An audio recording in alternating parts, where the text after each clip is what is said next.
দেখেন এটা ছিল রাইতের খাওন, রাঁধছে কি রোজ এসপার মানে ভাত, বুঝছেন। তবে এই যে ভাতটা রাঁধছি দেন না, এখানে রং দিয়ে ভাতটা কালার করা হয়েছে, ঠিক আছে।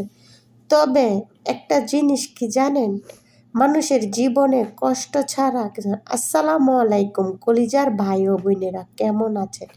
আল্লাহর রহমতে আমি অনেক ভালো আছি, আপনাদের দোয়ায় ও ভালোবাসা। এই যে খাউনটা খাইতেছি না, বিসমিল্লাহি রহমানির রহিম, এই যে খাবারটা, এটা আমার কর্মে। কারণ কেন কর্মের? আমি যখন কর্ম করব না, তখন আমাকে কেউ খাওয়ার জন্য ডাকবেও না, ঠিক আছে। জানি না কোন দেশে এই রকমের ঘটনা হয়, তবে আমি একটা গল্প তুলে ধরতেছি।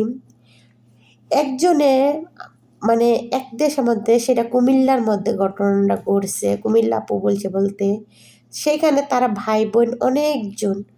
তো একটা ভাইয়ে বোনের জিজ্ঞেস করে না, তাইলে বুঝেন যে ফ্যামিলিতে সবাই বড় বোন, কিন্তু বোনের মা চলে যাওয়ার পর আবার বাবাই বিয়ে করছে।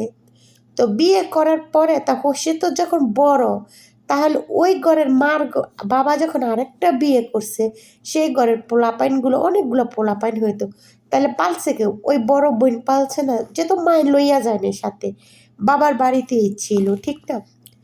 তবে এখন বোন তাদেরকে যে পালছে লালছে, ভাইয়ের তাদের কোনো কিতর্কই নেই, কেন ওই ভাইয়েরা হিংসা করে বোনেরে নিয়ে। ভাইয়েরা বোনে করে একবার জিজ্ঞেসও করে না কেমন আছেন বা কি, বছরে ঈদ যায় চান যায়, কিন্তু মার পেটের বোন দেখা সেই বোনেরে করে ডাকে খুঁজে, বা কেমন আছে সেটাও জিজ্ঞেস করে। অথবা কোরবানির মাংস হইলে এক বোনের দেয়, আরেক বোনকে দেয় না, অথবা দোয়াটা বড় কথা না, মানে একটা ডাকতে দোয়া ভালোবাসা, সেইটা সব থেকে বড় জিনিস, ঠিক আছে। ঘটনা ঘটছে এটা কুমিল্লার, ঠিক আছে।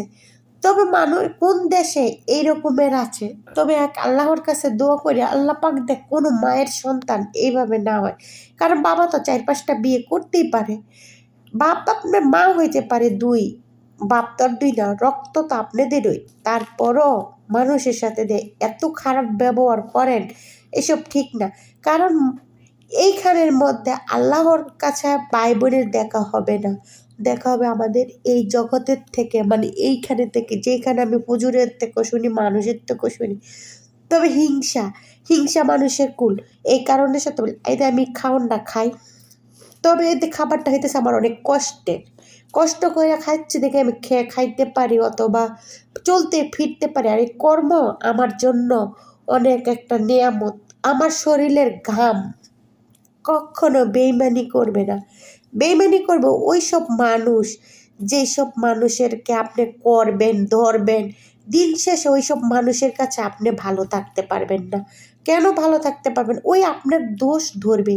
আর ভালোবাসলে ওই সব ভালোবাসাকে কখনো দেখাইতে যাইবেন না, ঠিক আছে। আর দেখাইতে গেলে ওই মনে করবে কি তাকে ছাড়া আপনি বাঁচবেন না, মরে যাবেন, ঠিক আছে, এটা ভাববে। বাস্তবতা বহুত কঠিন, আর বাস্তবটা সব থেকে মেনে নেওয়ারই সবচেয়ে বড় জিনিস। তবে আমি আল্লাহর কাছে বলি, ই আল্লাহ সবার জীবন তুমি সবাইকে সুন্দরভাবে করো, আর না ঠকলে কখনো ঠকার বেদনা বুঝুন যায় না, ঠিক আছে।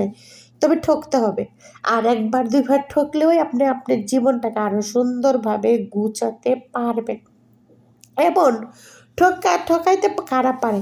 আপনি ওই মানুষটাকে বিশ্বাস করছেন দেখেই তো আপনাকে ঠকাইতে পারবো, এতে মনে করছেন জিতে গেছেন? না, আল্লাহ বলছে, কারণ আল্লাহ আমার চোখের পানিও দেখে, আপনাদের কান্নাও দেখে, ঠিক আছে। তবে যদি ভিডিওটা ভালো লাগে একটা শেয়ার, একটা কমেন্ট